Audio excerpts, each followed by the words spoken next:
Oke, bismillahirrahmanirrahim. Assalamualaikum warahmatullahi wabarakatuh. Perkenalkan, nama saya Danang Triwijaya, MPM 18430080 dari Fakultas Ilmu Komputer. Hari ini saya akan membuat sebuah video tentang privasi ataupun data pribadi. Di sini saya sudah mendapatkan tugas dari dosen saya, dan tugasnya itu perlindungan pribadi, tentang data pribadi kita di website. Di sini saya sudah ada soalnya. Di sini ada satu, kebijakan dan hukum apa yang diterapkan di negara Indonesia untuk melindungi privasi informasi. Yang kedua, apa masalah atau akibat yang timbul dari pengesahan dan atau pelaksanaan kebijakan dan hukum tersebut.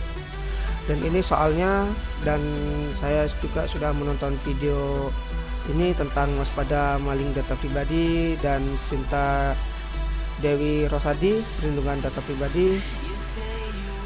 Dan jangan lupa nonton channelnya Metro TV yang waspada dan Sinta Dewi Rosadi, karena channel ini sangat dibutuhkan untuk orang-orang di media sosial seperti kita.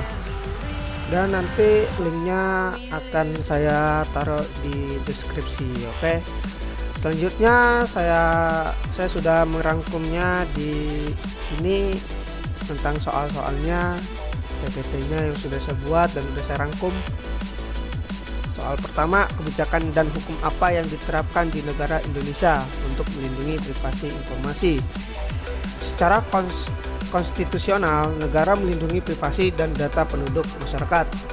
Ada pasal 28G ayat 1 Undang-Undang Dasar Negara Republik Indonesia tahun 1945, biasa disingkat UUD, berbunyi, setiap orang berhak atas perlindungan diri pribadi, keluarga, kehormatan, martabat, dan harta benda di bawah kekuasaannya, serta berhak atas rasa aman dan perlindungan dari ancaman ketakutan untuk berbuat atau tidak berbuat sesuatu yang merupakan hak asasi.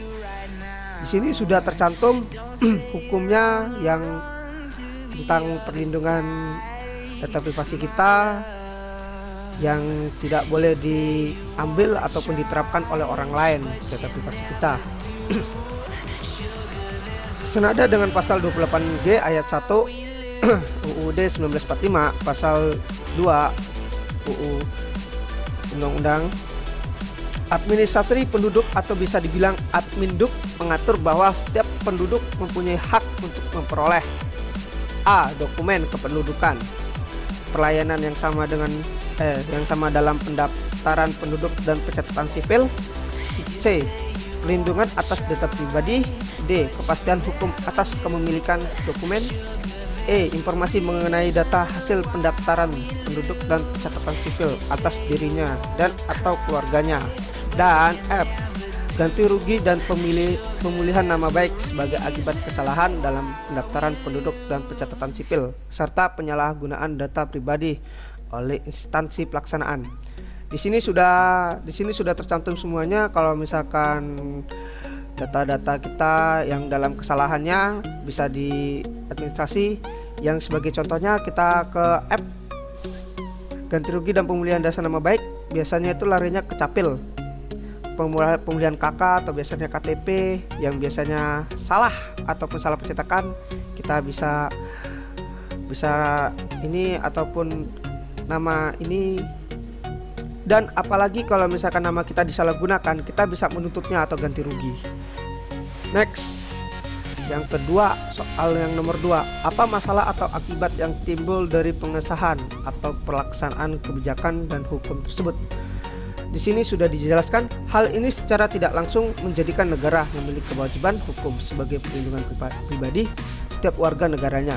Data pribadi penduduk yang harus dilindungi memuat keterangan tentang cacat fisik dan atau mental, sidik jari, iris mata, tanda tangan, dan elemen data lainnya yang merupakan app seseorang. Nah, biasanya di sini sudah dicantumkan semua, kayak kita mendaftar KTP.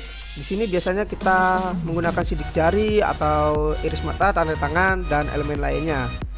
Contohnya seperti KTP. Di sini ada pasalnya, ada pasal 58 ayat 1 PP 40 atau 2019 berbunyi Kementerian atau lembaga dan badan hukum Indonesia yang memperoleh data pribadi penduduk atau data kependudukan dilarang A. menggunakan data pribadi ini penduduk atau data kependudukan melampaui batas kewenangan, dan atau B. menjadikan data pribadi kependudukan atau data kependudukan sebagai bahan informasi publik sebelum mendapatkan persetujuan dari menteri. Biasanya data-data kayak gini tidak boleh dikasih ke orang lain, tidak boleh disalahgunakan oleh orang, dikarenakan biasanya orang-orang membuat jahat itu kita tidak tahu apa yang mereka lakukan. Pelanggaran atas ketentuan ini dikenakan sanksi administrasi berupa pencabutan hak akses pengguna, pemusnahan data yang sudah diakses, dan denda administrasi sebesar 10 miliar. Di sini yang kita lihat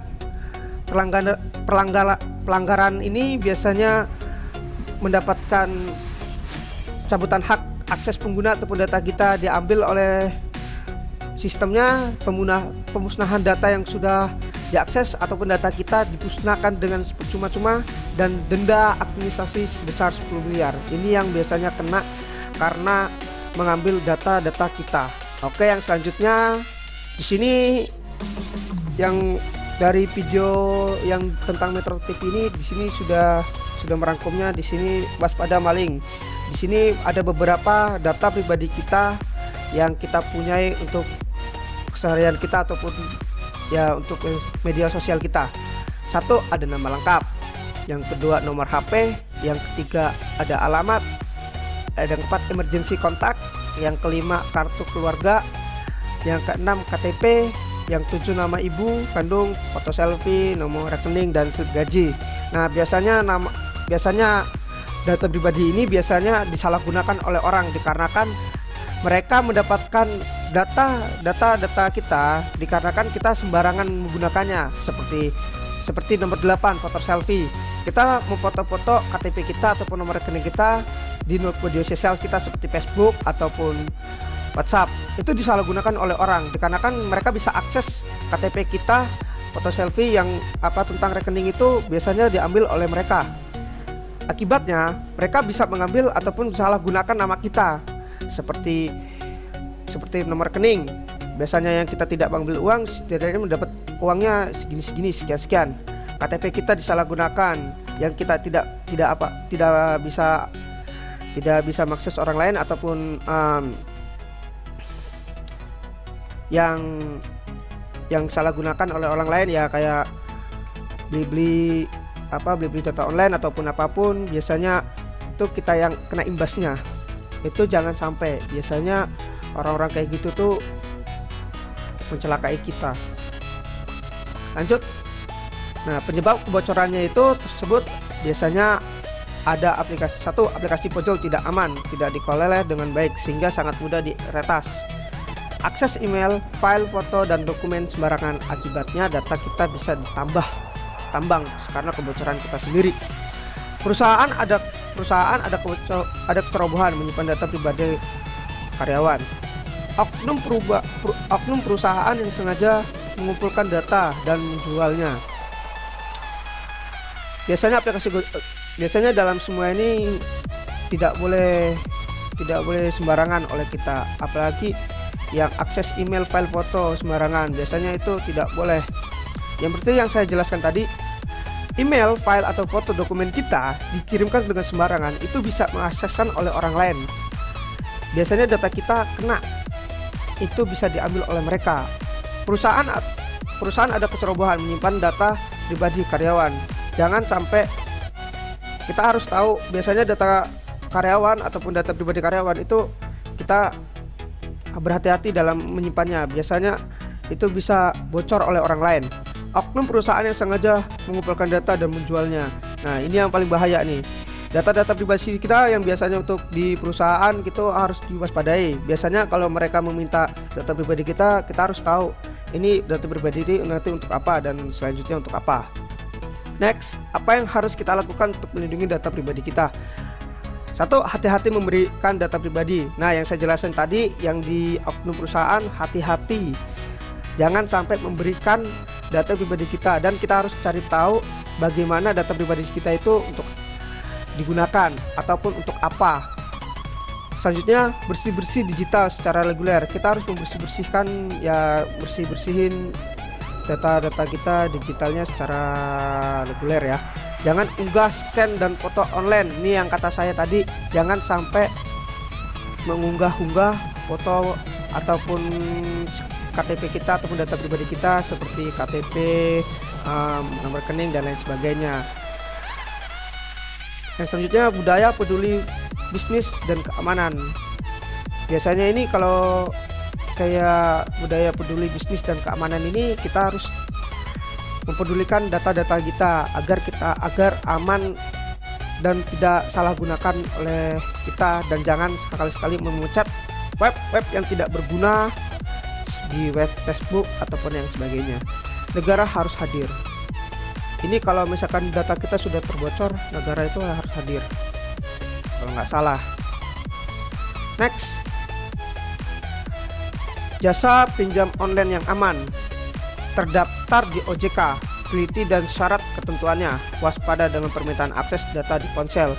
Biasanya kalau pinjam online ini kita antara ragu dan ragu. Biasanya data kita biasanya bisa diambil oleh orang lain yang tidak bertanggung jawab. Biasanya banyak di pinjaman online kayak gini. Tapi di sini ada terdaftar di OJK. Biasanya sudah terdaftar, sudah aman oleh data kita. Teliti dengan syarat dan ketentuannya. Dan kita harus baca-baca syarat-syarat dan ketentuannya. Waspada dengan permintaan akses. Nah, biasanya kalau permintaan akses ini banyak orang yang tidak tahu, biasanya teledor. Data-data kita dikasih dengan orang yang tidak beroknum ataupun tidak mengakses pinjaman online ataupun berbohong di pinjaman online tersebut. Next, mempersiapkan kedaulatan data Indonesia. 1. Kedaulatan dalam dan perlindungan data privasi. Sejauh manakah negara mengontrol data pribadi melalui kebijakan yang berdasarkan pada 1. National interest, 2. international obligator, yang ketiga regional obligator. Yang kedua, kepentingan nasional. Negara hadir untuk melindungi dan memberikan rasa aman. Data pribadi merupakan salah satu bentuk privasi. 3. Hak dasar yang dilakukan secara universal. Yang ketiga, kedaulatan data. 120 negara telah memiliki pengaturan data pribadi yang khusus. Yang kedua, dipengaruhi pengaturan Uni Eropa. Yang ketiga, General Data Protection Regulation. Di sini sudah kita lihat pelindungan apa saja yang melindungi kita, data kita. Di sini sudah ada semua dari 1 sampai 3. Semuanya bagus. Yang terakhir, konsep perlindungan privasi data pribadi. Di sini ada pasal 28 Undang-Undang Dasar 1945 ayat G. 1. Setiap orang berhak atas perlindungan diri pribadi ataupun keluarga. Yang kedua, kehormatan, martabat, harta benda yang dibawa kekuasaannya. 3. Kemajuan TIK ataupun teknologi informasi dan komunikasi. Data pribadi dapat diakses, dikelola, disebarluaskan kepada pihak lain.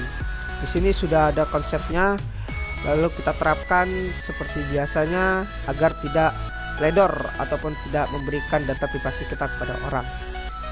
Sekian dan terima kasih. Bila ada kata-kata yang salah ataupun ya teledor, saya minta maaf. Saya akhiri. Wassalamualaikum warahmatullahi wabarakatuh.